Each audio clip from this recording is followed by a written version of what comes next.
Bonjour à tous. Le sujet du jour, l'amour. Dans notre enfance, beaucoup d'entre nous avons appris que nous étions décevants, pas assez, trop, inadéquats. Comme l'enfant peine à voir les limites de ses parents, il croit que si ses parents ne peuvent pas l'aimer tel qu'il est, c'est qu'il n'est pas aimable, qu'il ne mérite pas d'être aimé. Ceci va poser la trame pour les futures expériences relationnelles en général et les relations amoureuses en particulier, en faisant tout pour être aimable, en recherchant à compléter, à combler le vide en nous. De ce fait, on va attirer sans cesse les mêmes énergies que celles de nos parents pour intégrer ce que nous n'avons réussi à intégrer auprès d'eux. Pour cela, nous rejouons les scènes mal vécues et non intégrées de l'enfance avec tous nos partenaires de vie, nos amis, nos enfants, nos conjoints, etc. Nous tombons amoureux de la projection idéalisée de l'autre, car nous sommes convaincus que cette personne possède ce qui nous manque. Nous croyons alors que seule cette personne détient la clé de notre complétude et la capacité de nous rendre heureux. Nous projetons sur les autres les parts de nous que nous ne pouvons voir en nous, c'est-à-dire que nous accusons les autres d'être ce qui nous dérange en nous et dont nous ne sommes pas conscients. Pour les mêmes raisons, nous envions ceux qui ont ce que nous n'osons révéler de nous. Dans le cas où nous accusons les autres, ils finissent par nous reprojeter nos propres blessures et nous rendre la vie compliquée. Nous pourrons alors dire que nous avons à nouveau misé sur le mauvais partenaire et croire en une malchance. Même si nous changeons de partenaire et même si la personne n'est pas similaire à un ancien partenaire, au premier abord, nous allons vite voir la ressemblance s'installer si les intégrations ne sont pas faites. Ainsi, quand tous les amis, tous les amoureux nous jouent les mêmes scènes, il est judicieux d'admettre que le point commun, c'est nous, et de comprendre que le seul mauvais partenaire de notre vie, dans cette situation, c'est nous-mêmes, quand nous n'arrivons pas à nous aimer comme nous sommes, là où nous en sommes, parce que nous choisissons de croire que nous ne sommes pas assez ou pas aimables, si nous ne correspondons pas à une image idéalisée de nous.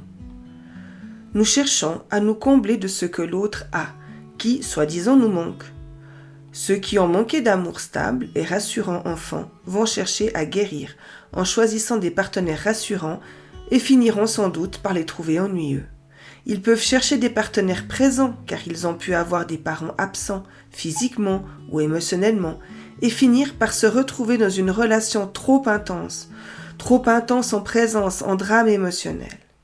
Ainsi, nous finissons par attirer quelqu'un que l'on risque de quitter exactement pour ce qui nous avait attiré si nous ne voyons pas les choses par notre prisme personnel.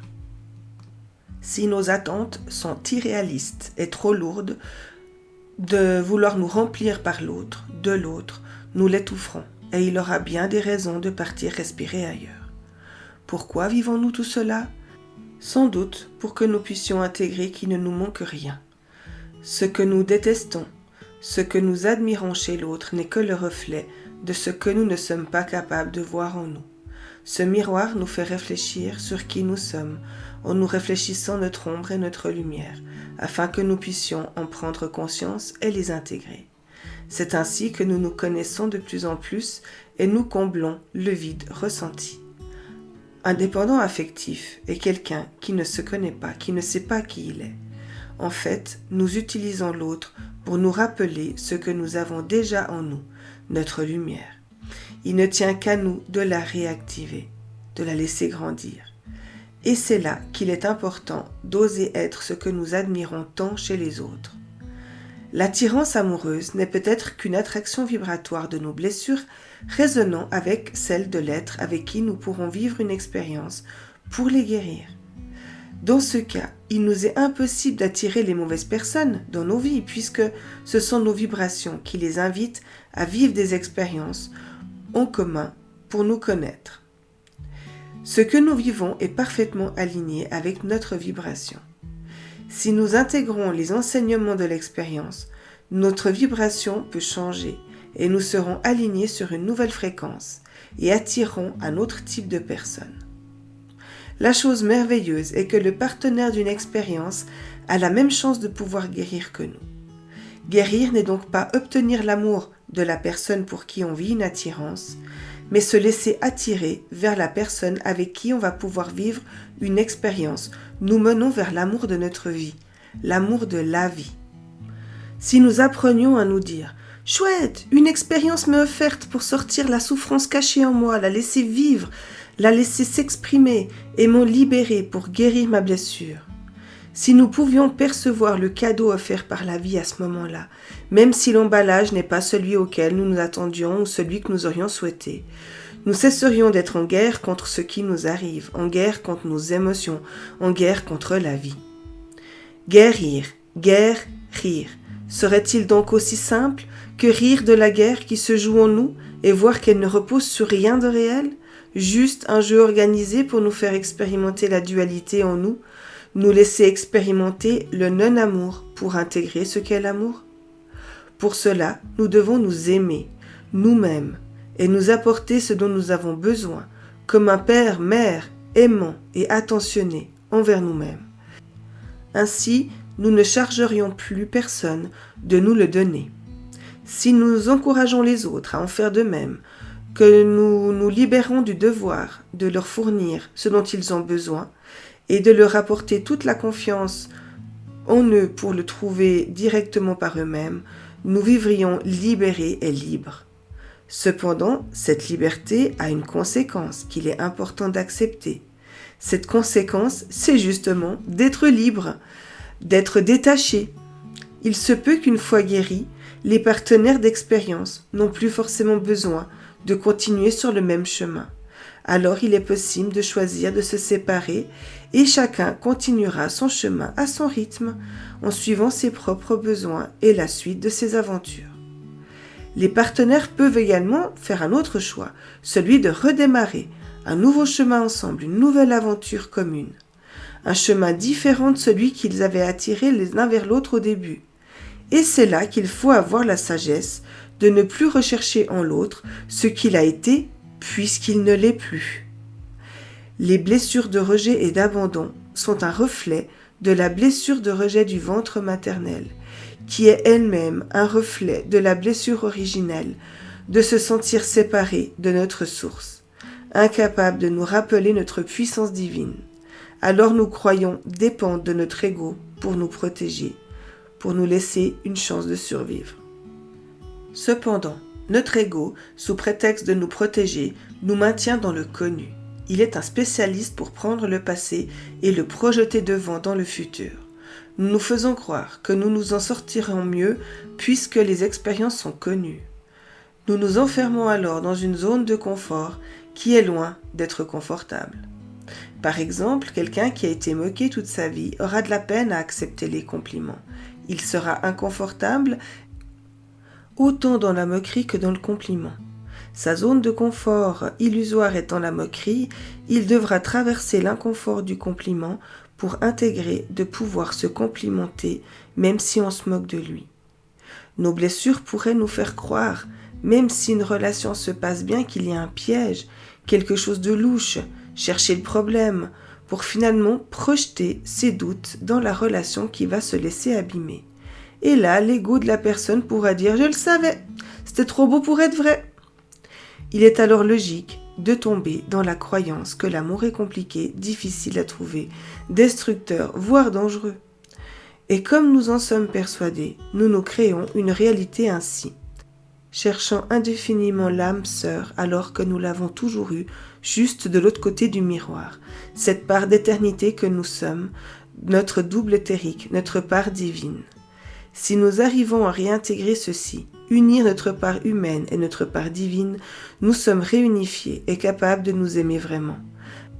Alors nous pouvons aimer les autres pour ce qu'ils sont et non pour ce que nous recherchons à combler chez nous par leur contact.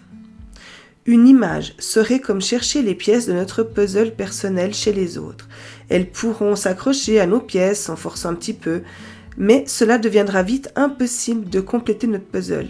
Les mélanges d'images donneront un puzzle absurde et incohérent, alors que si nous réintégrons les parts de nous manquantes, nos pièces de puzzle personnelles, tout rentrera facilement puisque les pièces seront adaptées et seront parfaitement à la bonne forme.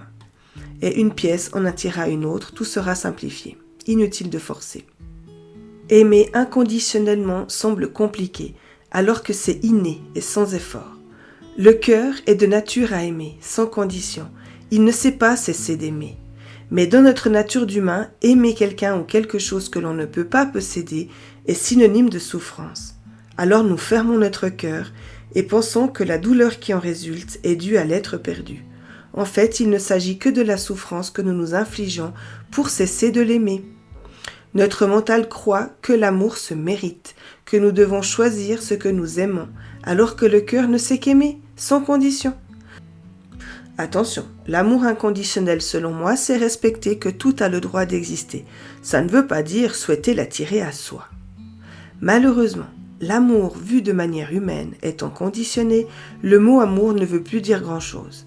Il y est plutôt synonyme de préférence, d'attirance, de possession, de manque, de dépendance. Il nous appartient de réintégrer la valeur, la vibration réelle de l'amour.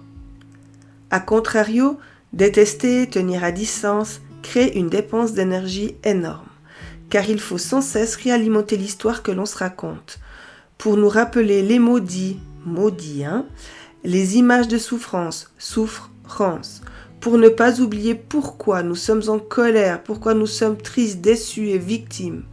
Imaginez un amnésique, il pourrait à nouveau tout aimer instantanément, sans condition, et sourire à tout le monde sans avoir à se demander si l'autre le mérite, sans avoir à entretenir de vieilles rancunes, comme un nouveau-né.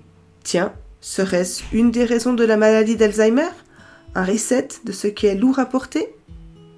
Il est souvent impensable pour la nature humaine de continuer à aimer quelqu'un qui nous quitte. Aussi, pour quitter quelqu'un, il est souvent nécessaire de ne plus l'aimer. De ce fait, la croyance que l'on a loin des yeux, loin du cœur devient vraie.